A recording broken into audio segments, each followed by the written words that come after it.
Kumusta kayo mga padreng at welcome back na naman sa ating channel. Lucky Star 125 dinala dito ni padreng upang ipagawa at tinirik siya kagabi. Iniwan na lamang dito para ayusin daw natin. Sa pagtotroubleshoot ng ganyang issue ng motor na ayaw umandar, tatlong bagay lang po yan. Unang-una yung ating gasolina, dapat meron po yan. Pangalawa yung ating compression. Pangatlo yung ating kuryente. Isa man sa tatlo na yan ang mawala, automatic po yan. Hindi na talaga natin mapapaandar. Halimbawa, may kuryente yan, syempre dapat malakas. Halimbawa, may gasolina yan, syempre dapat malinis yung ating carburetor. So, syempre sa presyon, dapat yan magandang tadyakan para mapaandar natin. So, kaya naman kung gusto mo yung ganitong talakayan at bago ka pa lang sa akin channel, huwag niyo pong kalimutan na paki-like, paki-subscribe at paki-hit na rin po ang notification bell. So, tara, simulan natin. Gawin muna natin, tanggalin natin yung flarings para ma-expose natin yung kanyang makina. So, yung mga padreng na-expose na natin yung kanyang makina, check na muna natin yung kanyang gasolina.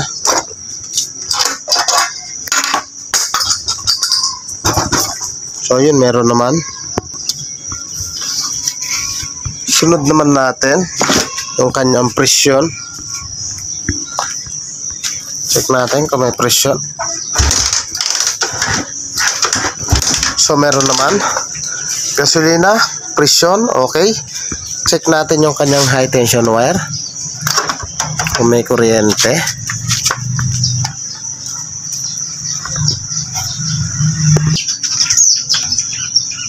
At dito sa kanyang spark plug cap, kung mapapansin nyo, ayan o, puro na siya kalawang.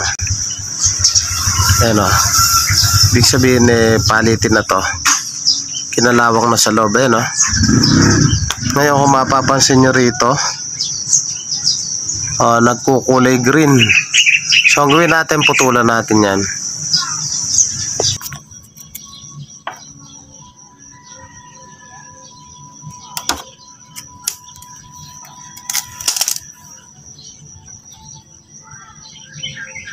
Mapapansin nyo, ayan o, medyo nag-green na siya. So check natin yung kuryente kung malakas.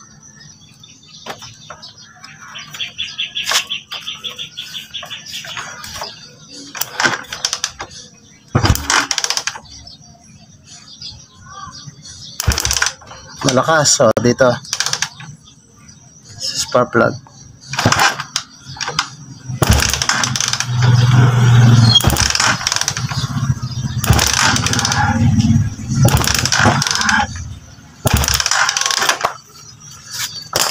So yun, malakas naman yung kanyang kuryente.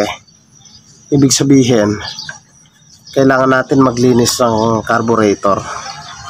Pansinin nyo yung kanyang carburetor. So babaklasin natin yan at lilinisin.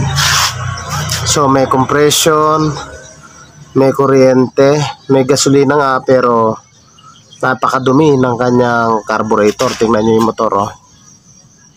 Puro putik. So lilinisin natin yan. So yung mga padreng, lininis na natin yung kanyang carburetor. So yung gumamit lang ako ng gasolina sa panlinis. So may presyon, check. May kuryente, malakas. So may gasolina siya, kaso yung kanyang carburetor madumi naman. So lininis natin o try nating paandarin. So sabi ko nga po sa inyo, tatlong bagay lang yan para mapaandar yung motor. So, try natin. Higak natin.